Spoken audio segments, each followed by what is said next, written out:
اگر کوئی طالب علم کتنا ہی کند ذہن ہو، کچھ بھی نہ ہو، لیکن اگر استاد کی دعا اس کے ساتھ میں ہے تو وہ نصیب آور ہے۔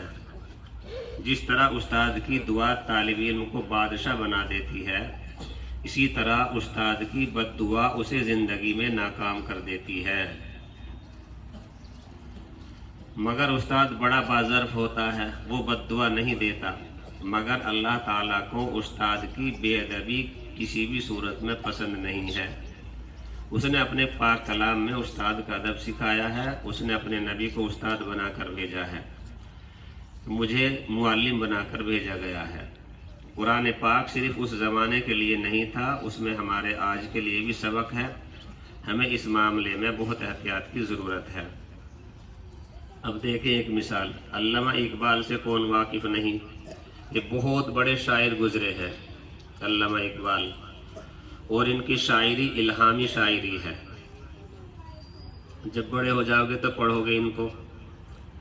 جب ان کو برطانوی حکومت نے سر کا خطاب دینا چاہا، یہ ایک اعزازی لفظ ہے، جیسے اسکولوں میں اپنے استادوں کو سر کے نام سے مخاطب کرتے ہیں، تو یہ سر بہت یہ ایک خطاب ہے اعزاز کے طور پر۔ تو برطانوی حکومت نے ان کو سر کا خطاب دینا چاہا، تو انہوں نے یہ کہہ کر لینے سے انکار کر دیا کہ پہلے میرے استاد کو دیا جائے، کیونکہ اقبال آج جو بھی ہے ان کی وجہ سے ہے۔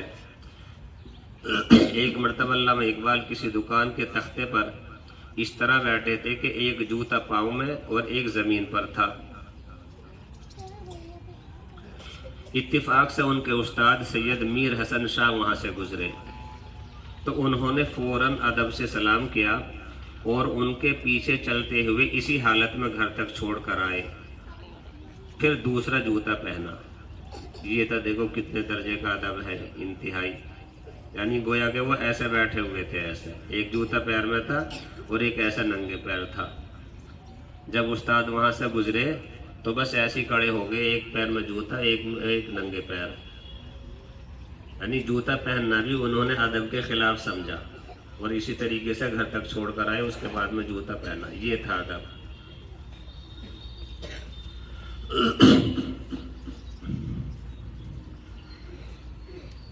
جس نے جو کچھ پایا ادب اور احترام کرنے کے سبب ہی پایا، اور جو کچھ کھویا ادب و احترام نہ کرنے کے سبب ہی کھویا ہے۔ استاد زندگی کی کہانی کا وہ کردار ہوتا ہے جو اسے ہاتھ پکڑ کر کامیابی تک لے جاتا ہے، جو طالب علم کی کامیابی پر ایسے خوشی مناتا ہے جیسے اس کی اپنی کامیابی ہو۔ وہ موسم بہار کی طرح ہوتا ہے جو طالب علم کی شخصیت سے خزاں اور مایوسی کے بادل بھگا دیتا ہے۔ یہ مہر تاباں سے کوئی کہہ دے کہ اپنی کرنوں کو گن کے رکھ لے، میں اپنے صحرا کے ذرے ذرے کو خود چمکنا سکھا رہا ہوں، اور استاد بدلے میں کیا چاہتا ہے؟ کچھ بھی نہیں۔ آپ کی کامیابی ہی اس کا انعام ہوتی ہے۔ وہ اتنے بڑے دل کا مالک ہوتا ہے، وہ آپ کو کامیابی تک پہنچا کر پلٹ آتا ہے، وہ آپ کی کامیابی کا کریڈٹ خود بھی نہیں لیتا۔ کیا اس شخص کا اتنا بھی حق نہیں کہ ہم اس کا ادب کریں؟ نبی کریم صلی اللہ علیہ وسلم کا فرمان مبارک ہے کہ جس سے علم سیکھتے ہو اس کے ساتھ ادب تواضع سے پیش آؤ۔ دوسرے ممالک میں اساتذہ کو سب سے زیادہ مراعات اور عزت حاصل ہے، اور ہمارے ملک میں سب سے کم تنخواہ بیچارے استاد کی ہوتی ہے، لیکن یہ چہرے پر بغیر کسی شکن کے اپنا فرض ادا کرتا ہے۔ ایک وہ دور جب بڑے بڑے اکابرین اور بزرگوں نے اپنے اساتذہ کے ادب کی مثال قائم کی۔ امام شافعی رحمۃ اللہ علیہ فرماتے ہیں کہ میں ادب کی وجہ سے کتاب کا ورق بھی آہستہ پلٹتا تھا کہ اس کی وجہ سے میرے استاد کو تکلیف نہ ہو۔ اور ان کے شاگرد امام ربیع کی بھی بات ملاحظہ کریں، وہ فرماتے ہیں کہ مجھے اپنے استاد امام شافعی رحمۃ اللہ علیہ کے ادب کی وجہ سے کبھی بھی ان کے سامنے پانی پینے کی جرأت بھی نہ ہوئی۔ استاد کے سامنے کبھی پانی پینے کی بھی جرأت نہ ہوئی۔ ہمارے اسلاف اتنے باوقار تھے کہ ادب کی وجہ سے اپنے استاد کا نام بھی نہیں لیتے تھے۔ ان کی خدمت کے لیے ہر وقت تیار رہتے، اور آج مجھے بہت دکھ سے کہنا پڑ رہا ہے، رہ گئی رسم اذاں روح بلالی نہ رہی، فلسفہ رہ گیا تلقین غزالی نہ رہی۔ آج کے طالب علم نے استاد کو تنخواہ دار ملازم سمجھ لیا ہے، جبکہ صحابہ کرام کا نمونہ ہمارے سامنے ہے۔ وہ اتنی توجہ اور دھیان سے علم حاصل کرتے تھے کہ پرندے ان کے سروں پر آ کر بیٹھ جاتے تھے۔ یہ تو مشہور حکایت ہے کہ صحابہ کرام جب اللہ کے رسول کی مجلس میں بیٹھتے تھے تو اتنے ہمہ متوجہ ہوتے تھے، حرکت بھی نہیں ہوتی تھی بالکل، اور ان کے سروں پر پرندے آ کر بیٹھ جاتے تھے، کیونکہ بے جان چیزوں کے اوپر ہی تو بیٹھتے ہیں پرندے۔ اور آج کے طلبہ معمولی باتوں پر کلاس چھوڑ دیتے ہیں، ان کے سامنے کھیل کود اور کھانے پینے میں مشغول رہتے ہیں۔ اگر ڈانٹ ڈپٹ کی جائے تو گھر اور انتظامیہ کو شکایت کر دیتے ہیں۔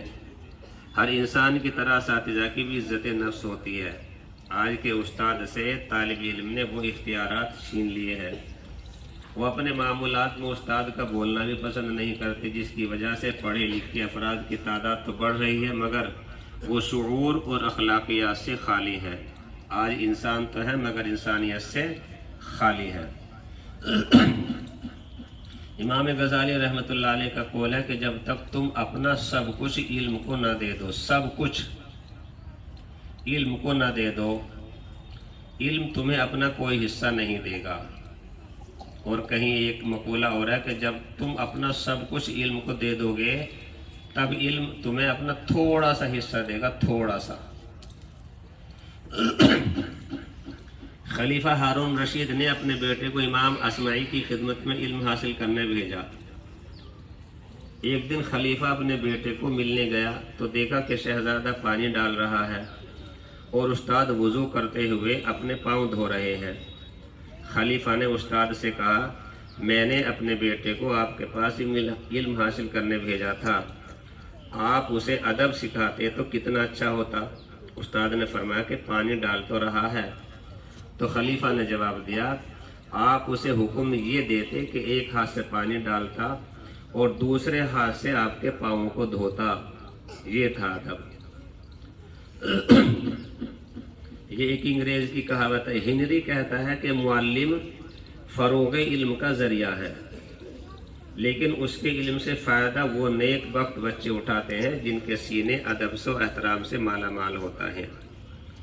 بہرحال استاد کا مرتبہ بہت بلند ہے، تمام انبیاء کرام کو معلم بنا کر بھیجا گیا۔ تاریخ گواہ ہے کہ جس نے بھی کوئی کامیابی اور مقام حاصل کیا استاد کے ادب سے حاصل کیا ہے۔ اب ضرورت اس بات کی ہے کہ والدین، میڈیا اور اساتذہ خود طالب علموں کو اس تعلق کی نوعیت سمجھائیں، بتائیں کہ ایسے ہی نبی پاک صلی اللہ علیہ وسلم نے استاد کو روحانی باپ کا درجہ نہیں دے دیا۔ وہ کوئی عام ہستی نہیں ہے، وہ اچھے مستقبل کے ضامن ہیں، ان کی عزت ماں باپ کی طرح کریں۔ وہ قوم ترقی نہیں کر سکتی جس کے اساتذہ کا ادب نہ کیا جاتا ہو۔ ان کو اسلاف کے واقعات سنائے جائیں۔ جس طرح ایک ریاست کا سوال حکمراں سے ہوگا، اسی طرح استاد کا ادب نہ سکھانے کا سوال والدین سے بھی ہوگا۔ استاد بادشاہ نہیں ہے مگر اپنے طالب علموں کو بادشاہ ضرور بنا دیتا ہے۔ آ گیا سمجھ میں آپ کے لوگوں کو استاد کا ادب اور مقام اور مرتبہ؟